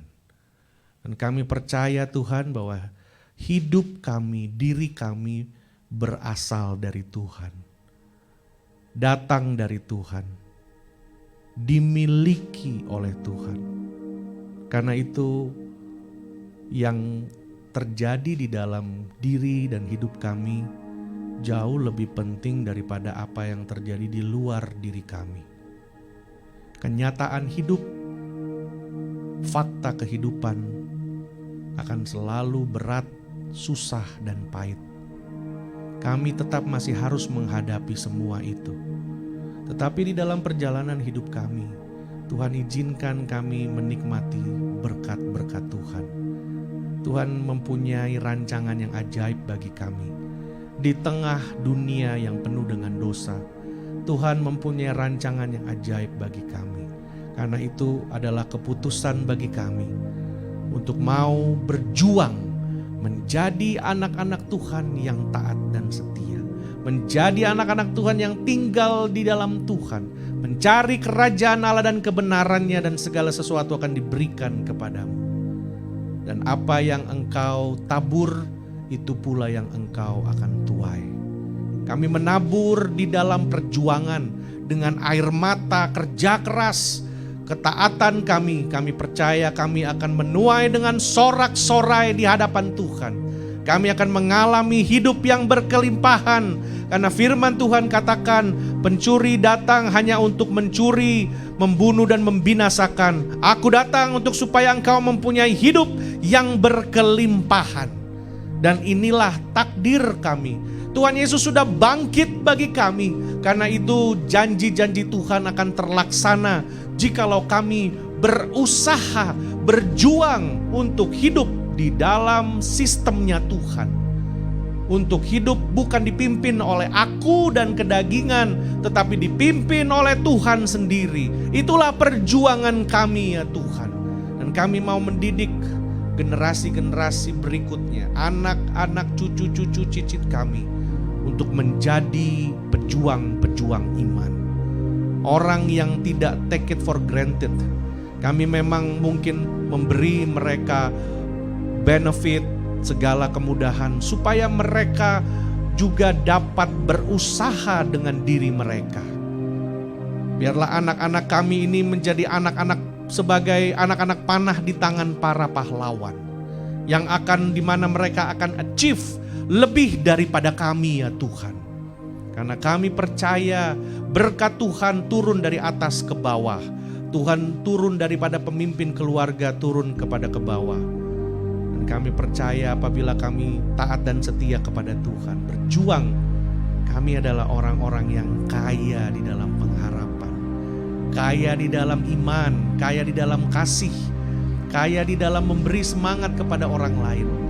Apa yang engkau mau orang lain perbuat kepada engkau, perbuatlah itu kepada orang lain.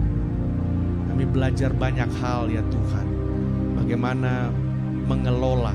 Kami adalah steward daripada Tuhan, pengelola, bukan hanya penikmat tapi juga pengelola. Terima kasih ya Tuhan, biar di dalam gereja ini kami boleh setia, dari hal-hal yang kecil sampai Tuhan memberikan hal-hal yang besar. Di dalam nama Tuhan Yesus Kristus kami berdoa dan mengucap syukur. Haleluya. Amin. Mari berikan tepuk tangan buat Tuhan saudara. Puji Tuhan, haleluya. Silakan duduk jemaat-jemaat yang terkasih dalam Tuhan. Kita akan sebelum kita dengarkan pengumuman, kita akan memberi persembahan kepada Tuhan.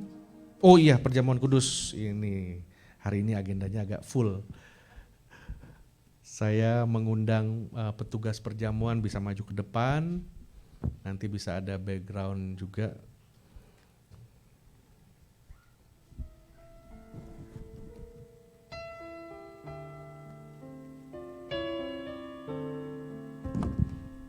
Bapak Ibu Saudara, mari kita persiapkan hati kita untuk masuk di dalam perjamuan kudus ini, mengambil tubuh dan darah Yesus. Bapak Ibu Saudara yang melihat tayangan ini secara online, mari kita siapkan roti dan anggur bersama-sama, siapkan hati kita di hadapan Tuhan. Haleluya.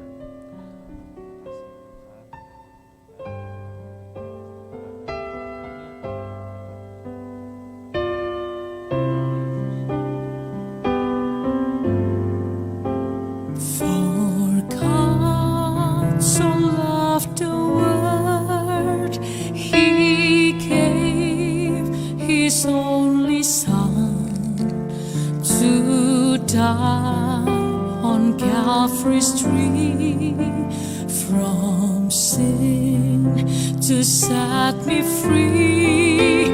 Someday He's coming back. What glory that will be! Oh, wonderful His love to me.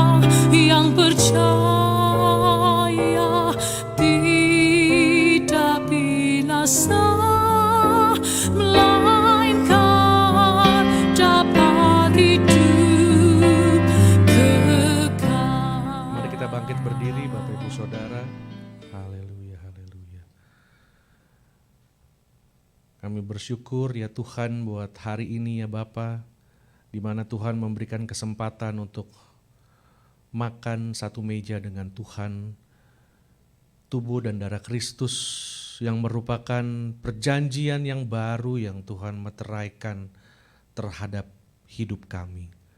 Terima kasih kalau Tuhan mau datang berkorban, menjadi manusia, meninggalkan surga dan tahta yang agung, rela menjadi manusia bahkan lebih hina dari seorang hamba, melalui proses yang dibutuhkan perjuangan yang tidak mudah.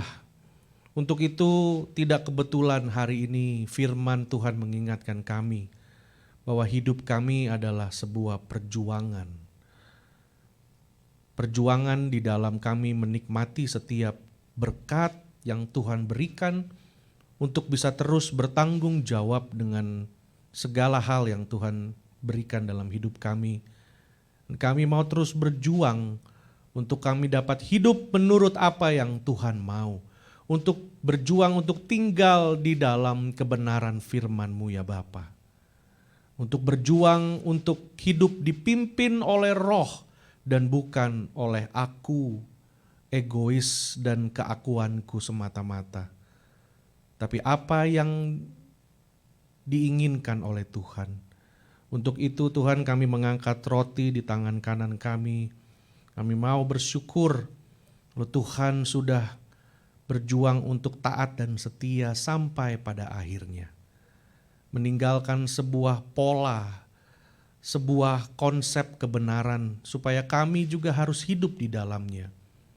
Kami tidak mau hanya merayakan kelahiran Kristus, tapi biar juga penderitaan, kematian Kristus boleh ada dalam hidup kami. Dengan kami mati terhadap daging kami, terhadap keakuan dan dosa-dosa yang dari dalam diri kami maupun dari dunia dan ditawarkan oleh iblis.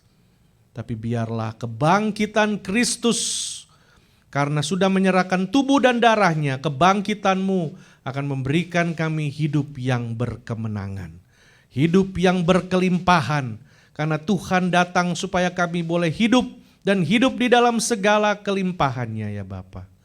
Terima kasih ya Tuhan, sebab apa yang telah aku teruskan kepadamu telah aku terima dari Tuhan, yaitu bahwa Tuhan Yesus pada malam waktu ia diserahkan mengambil roti, dan sesudah itu ia mengucap syukur atasnya. Ia memecah-mecahkannya dan berkata, "Inilah tubuhku yang diserahkan bagi kamu. Perbuatlah ini menjadi peringatan akan aku." Terima kasih ya Tuhan. Di dalam nama Yesus, haleluya.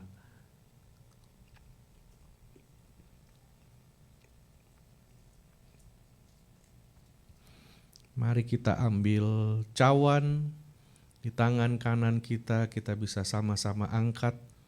Haleluya. Terima kasih Tuhan untuk darah-Mu yang sudah tercurah. Terima kasih bagaimana pengorbanan-Mu ya Tuhan bagi kami. Darah dan bilur-bilur-Mu itu yang sudah mematahkan segala belenggu dan ikatan dosa. Dan sekarang kami dimampukan untuk hidup tidak lagi dikendalikan oleh dosa, tetapi dipimpin oleh kuasa-Mu yang ajaib ya Tuhan. Karena itu biarlah darah-Mu ini Tuhan akan memulihkan kehidupan kami, memberikan pengharapan yang baru, memberikan kemampuan, ketaatan, kesetiaan, dan segala hal yang datang daripada Tuhan boleh terjadi di dalam hidup kami, di dalam nama Yesus.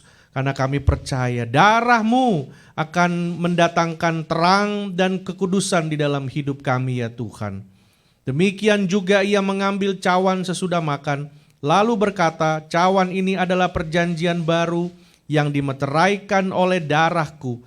Perbuatlah ini setiap kali kamu meminumnya menjadi peringatan akan aku.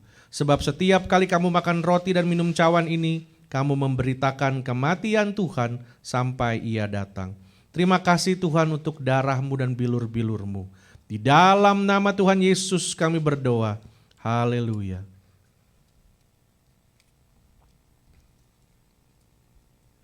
Terima kasih ya Tuhan, terima kasih Bapa. Nanti saya bisa minta dengan hormat Bapak Leo Tehumuri bisa berdoa mewakili jemaat Tuhan di tempat ini. Haleluya.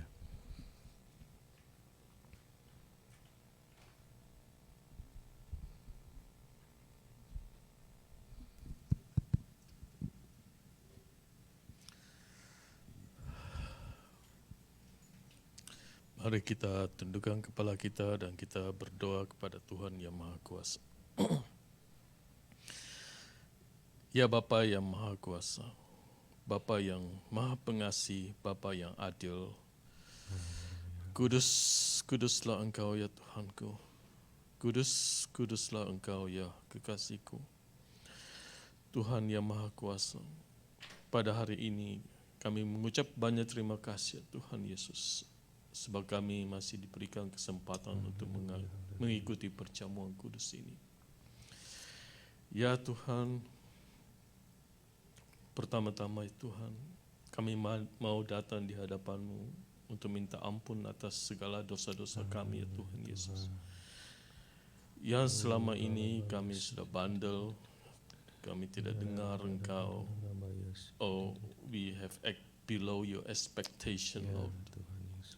Ya Tuhan, kami datang di hadapan-Mu ya Tuhan. Kami menyatakan kami bersalah, kami punya dosa. Ampuni ya kami ya Tuhan Yesus. Bersihkan kami lagi ya Tuhan Yesus. Ini bulan ya Tuhan, bulan ke-7. Bulan di mana 7 adalah angka di mana Engkau meriset kami ya Tuhan Yesus. Ampuni ya kami Tuhan Yesus. Berikan kami kesempatan lagi ya Tuhan, untuk selalu hidup di hadapan-Mu sesuai dengan ekspektasi Engkau ya Tuhan. Terima kasih ya Tuhan Yesus. Dan kami percaya dan melalui perjamuan ini ya Tuhan Yesus, apabila kami sudah melakukan segala firman-Mu ya Tuhan Yesus, Engkau akan menyembuhkan kami dari segala permasalahan kami. Financial kami Engkau selesaikan, kesehatan kami Engkau berikan yang baru, dan apa-apapun yang kami perlukan Engkau akan memenuhinya Tuhan. Terima kasih ya Tuhan, terima kasih Tuhan. Ya Tuhan, berkati kami juga dengan hikmat ya Tuhan Yesus. Terima kasih ya Tuhan, Engkau mengingatkan kami bahwa setiap berkat-berkat yang Engkau telah berikan kepada kami adalah dari Engkau. Biarlah Engkau juga memberkati kami dengan hikmat ya Tuhan, bagaimana kami mengelola berkat-berkat ini ya Tuhan Yesus. Ya, berkat ini bukan hanya kami sendiri, tapi bagaimana kami bisa memakai berkat ini untuk memuliakan nama-Mu juga ya Tuhan. Berikan kami juga kemampuan ya Tuhan Yesus untuk introspeksi diri kami sendiri ya Tuhan Yesus. Berikan kekuatan ya Tuhan Yesus, supaya setiap kebutaan, setiap ketulian atas rohani kami ya Tuhan Yesus dapat kami singkirkan, dan kami mendengar suara-Mu melalui hati kami ya Tuhan Yesus. Terima kasih ya Tuhan, terima kasih ya Bapa yang Maha Kuasa. Terima kasih juga atas firman-Mu ya Tuhan Yesus, yang mengajar kami dalam kehidupan kami sehari-hari ya Tuhan Yesus. Terima kasih. Itulah doa-doa kami ya Tuhan Yesus. Dan kami berdoa di dalam nama Tuhan yang Maha Kudus, Tuhan Yesus. Amin. Amin. Haleluya. Mari kita duduk kembali di hadirat Tuhan, saudara. Terima kasih Pak Leo, puji Tuhan. Mari kita dengarkan pengumuman dan kegiatan. Oh iya, sebelum pengumuman, kita akan menyembah Tuhan lewat pemberian kita kepada Tuhan, saudara. Kita mengembalikan apa yang menjadi miliknya Tuhan, dan biarlah kita memberikan dengan hati yang penuh dengan sukacita. Tuhan Yesus memberkati kita semua. Haleluya. His only Son to die on Calvary's tree, from sin to set me free. Someday He's coming back. What glory that will be. Dapat memberikan juga persembahan atau perpuluhan ucapan syukur melalui Zelle atau Venmo dengan address faithfulfic@gmail.com, atau mungkin memberikan cash atau cek bisa menghubungi Pak Samuel Gosal. Nomor tertera di screen Bapak Ibu Saudara. Dan biar kita tetap masih ada dalam hadirat Tuhan, kita akan mengikuti pengumuman dari Pak Samuel Gosal. Tuhan Yesus memberkati.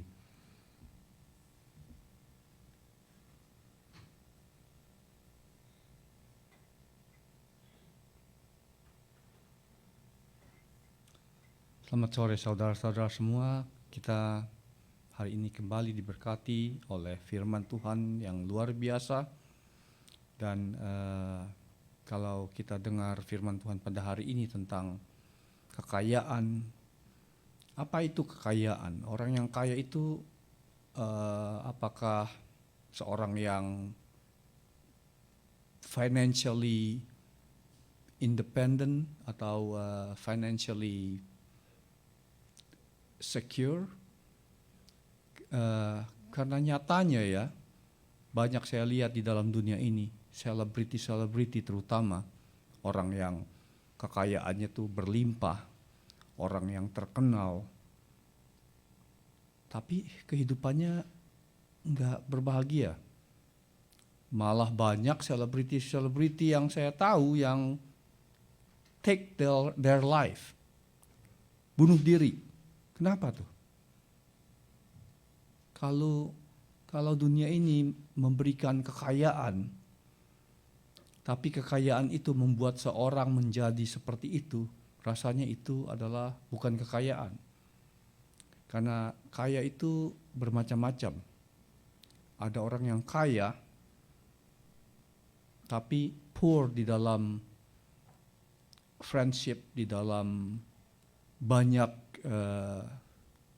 yang lain-lainnya, kedamaian, nggak merasa damai, kaya tapi nggak damai, seperti yang kita dengar sebelumnya. Rumahnya mewah tapi it's not a home, seperti itu. Dan beberapa saat yang lalu ada seorang dari salah satu dari umat gereja ini WhatsApp ke kita semua tentang seorang yang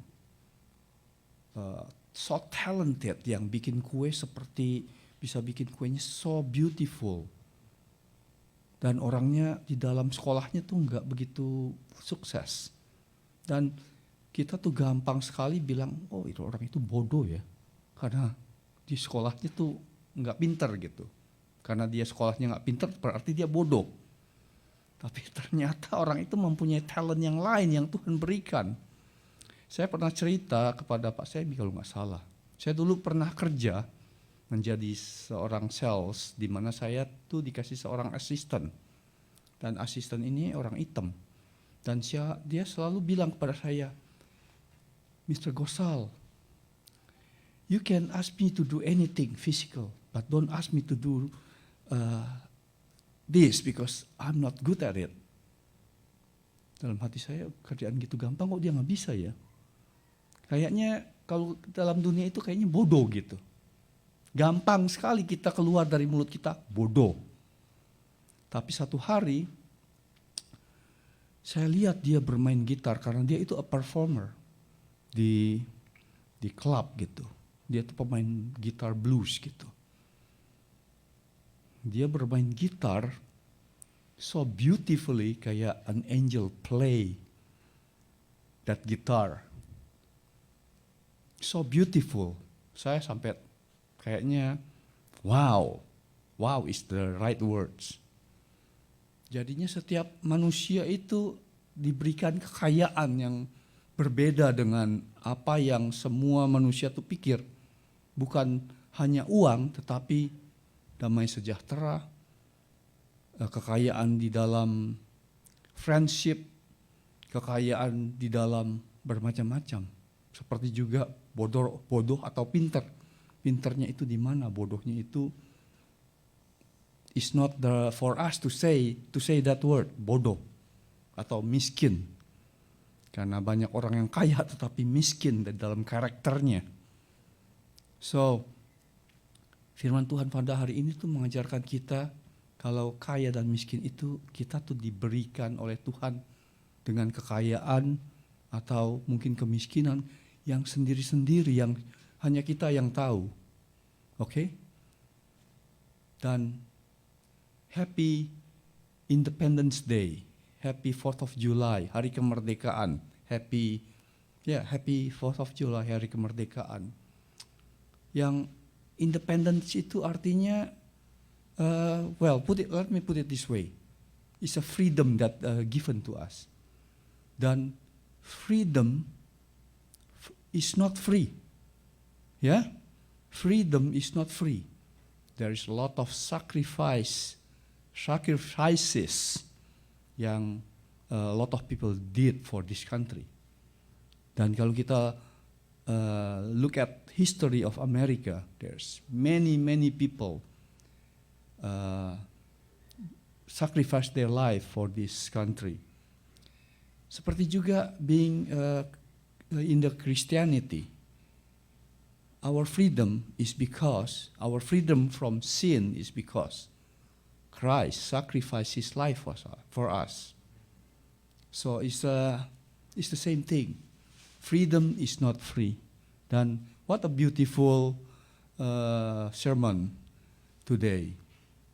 Terima kasih kepada Tuhan. Dan terima kasih pula atas kehadiran saudara-saudara pada hari ini, pada 4th of July, di mana saya tahu banyak orang-orang yang I have to do barbecue. I have a family gathering, so I understand that. Don't worry. Terima kasih atas your perpuluhan yang saudara-saudara berikan, seperti yang Pak Semi bilang, untuk saudara-saudara yang terpanggil untuk memberikan perpuluhan bisa masuk di dalam fic@gmail.com dan bisa menggunakan Zelle atau Venmo, dan untuk yang ingin memberikan cek atau cash bisa menghubungi saya, nomor telepon saya tertera di screen saudara-saudara. Setiap hari kita mengadakan, Pastor Semi mengadakan sermon singkat yang dinamakan T180 yang saudara-saudara bisa ikuti, makanan rohani singkat yang saudara-saudara bisa lihat untuk pertumbuhan rohani saudara-saudara. Dan setiap hari Rabu dan Jumat, ya, Rabu dan Jumat, kita juga mengadakan virtual pray yang saudara-saudara bisa ikuti setiap jam 8 malam.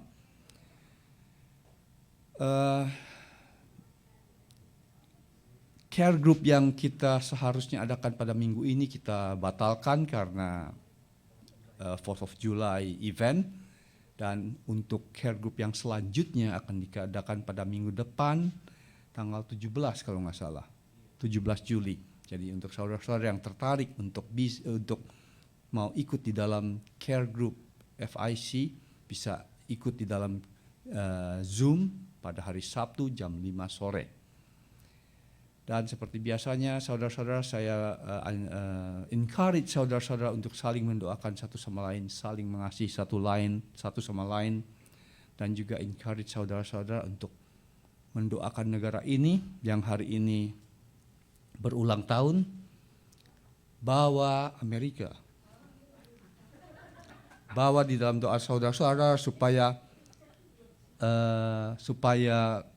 leaders in this country ada di dalam bimbingan Roh Kudus supaya mereka tidak sesat jalan. Oke? Dan juga bawa di dalam doa saudara-saudara untuk gembala kita Pastor Semi dan istri Peggy supaya mereka dipakai Tuhan lebih banyak lagi di dalam pelayanan mereka. Dan seperti biasanya juga saya katakan, berbahagialah saudara-saudara yang mendengarkan firman Tuhan pada hari ini dan tekun melaksanakannya. Saya kembalikan kepada Pak Semi. Happy Sunday, happy 4th of July. Ya, puji Tuhan, terima kasih Pak Samuel Gosal. Kita hari ini mengucap syukur saudara, dan buat saudara yang mungkin tidak sempat ke gereja, kami mengerti karena satu dan lain hal. Kita juga akan terus berdoa bagi jemaat-jemaat lain yang sakit, yang tidak dapat hadir. Kita juga berdoa terus untuk Pak David Saputra, Ibu Lilian, supaya Tuhan juga memberkati keluarga mereka, juga bagi keluarga-keluarga yang lain yang tidak sempat hadir pada hari ini, Tuhan juga memberkati mereka. Dan kita juga akan berdoa untuk Indonesia saudara, karena ini angkanya luar biasa naik gara-gara COVID dan memang ada lockdown. Karena itu kita berdoa biar apa yang jadi kasih kemurahan Tuhan aja yang boleh terjadi bagi negara Indonesia, juga buat Amerika yang kelihatannya maksudnya semua sudah dibuka dan sepertinya sudah kembali ke normal yang dulu, supaya orang-orang tidak take it for granted, orang-orang juga tidak meremehkan semua ini dan bisa tetap menjaga kesehatan dan tetap mengikuti prosedur-prosedur kesehatan dari pemerintah. Dan juga kalau memang tidak perlu-perlu juga ya tidak perlu keluar juga dan lain-lain saudara. Jadi bukan berarti pandemik ini sudah berakhir, ini masih ada saudara, bahkan ada beberapa varian baru. Karena itu tetaplah kita juga nggak mau jadi orang yang terus ketakutan. Kita bukan ketakutan, tetapi kita berhikmat untuk tetap menjaga diri kita dan menjaga keluarga kita. Tapi kita juga tidak mau secara tidak bertanggung jawab untuk keluar dan bersikap seolah-olah semuanya enggak. Tapi kita tetap menjadi orang yang rasional dan tetap saling mengasihi, saling mendoakan, hidup dalam sukacita, tidak perlu khawatir. Karena saudara, apabila kita berjuang di dalam Tuhan, maka usaha kita tidak akan sia-sia. Amin saudara, kita akan melalui semua ini bersama dengan Tuhan. Segala sesuatu ada akhirnya. Kita percaya, mari kita sama-sama bangkit berdiri, kita akan berdoa mengakhiri ibadah kita di hadapan Tuhan. Terima kasih ya Tuhan untuk hari ini di mana kehadiran-Mu yang luar biasa di tengah-tengah kami. Terima kasih atas pernyataan Roh Kudus di dalam ibadah kami, dari puji-pujian penyembahan, bahkan sampai firman Tuhan, dan sampai akhirnya ya Bapa. Kami berdoa biar setiap jemaat yang hadir dan setiap orang-orang yang mengikuti tayangan secara online dapat menerima kebenaran firman Tuhan 100% di dalam nama Yesus dan menyimpan di dalam hatinya, bahkan dimampukan Tuhan untuk menjadi pelaku-pelaku firman-Mu ya Bapa. Terima kasih Tuhan, kami yang sudah mengikuti perjamuan juga kami percaya hidup kami diubah oleh kuasa tubuh dan darah Kristus. Dan kami mau berdoa untuk saudara-saudara kami yang mungkin belum sempat hadir, yang sakit dan yang sedang bermasalah, Tuhan menolong dan Tuhan melawat mereka ya Bapa. Kami berdoa untuk keluarga dari Pak David Saputra, Ibu Lilian, semuanya kami serahkan ke dalam tangan-Mu ya Tuhan. Terima kasih ya Tuhan Yesus. Kami berdoa untuk Tante Sin juga yang sedang pergi, Tuhan juga menyertai dan kembalikan ke LA dengan selamat ya Tuhan Yesus. Terima kasih Tuhan Yesus. Kami berdoa buat setiap anak-anak kami, cucu-cucu kami, keluarga kami tinggal di dalam pemeliharaan Tuhan. Terima kasih Tuhan, berkati fellowship kami setelah ini, kami saling mengasihi, saling menguatkan, nama Tuhan dipermuliakan. Berdoa bagi bangsa Indonesia yang sedang diguncangkan oleh naiknya angka COVID. Tuhan, di dalam nama Yesus, biarlah kuasa-Mu dinyatakan, biarlah ada pertobatan-pertobatan terjadi, banyak jiwa boleh dimenangkan untuk kemuliaan nama Yesus. Dengan apa yang sama terjadi di India, di Bangladesh, Pakistan, kami percaya di akhir zaman ini akan ada banyak orang menerima Tuhan Yesus sebagai Tuhan dan Juru Selamat. Terima kasih ya Bapa. Berdoa bagi bangsa Amerika yang hari ini Independence Day kami rayakan. Biarlah para pemimpin negara ini, bahkan orang-orang yang mempunyai pengaruh, yang mempunyai kuasa, mereka boleh ditaklukkan oleh kuasa Roh Kudus dan memimpin dan boleh membawa bangsa ini untuk kembali kepada jalan-jalan kebenaran Tuhan. Terima kasih ya Tuhan, terima kasih ya Bapa. Kami berdoa untuk semua yang sudah mulai dibuka lagi secara 100%. Kami berdoa Tuhan untuk setiap masyarakat, setiap keluarga supaya kami boleh berada di dalam perlindungannya Tuhan. Kami percaya apabila kami melakukan firman Tuhan, maka penyertaan dan pimpinan dan penjagaan daripada Tuhan ada di atas kehidupan kami. Terima kasih ya Tuhan Yesus. Kami berdoa, kami menerima berkat daripada Tuhan. Tuhan menyinari engkau dengan wajah-Nya, kasih karunia dan damai sejahtera sukacita akan diberikan di dalam hidupmu. Apabila engkau mendengar firman Tuhan, menyimpan di dalam hatimu, taat dan setia engkau melakukannya, maka apapun yang tanganmu kerjakan dibuat Tuhan menjadi berhasil. Berkatilah engkau di dalam keluarga, rumah tanggamu, di dalam pekerjaan, usaha, bisnismu, dan berkat Abraham, Ishak dan Yakub akan membuat engkau naik dan bukan turun, menjadi kepala dan bukan ekor, dan biarlah pimpinan di dalam Roh-Nya yang kudus akan memperlengkapi kita semua, sampai Tuhan Yesus datang kedua kali Maranatha, di dalam nama Tuhan Yesus Kristus, haleluya. Amin. Haleluya. Selamat hari Minggu Bapak Ibu Saudara. Happy 4th of July. Happy Independence Day. Tuhan Yesus memberkati. Haleluya.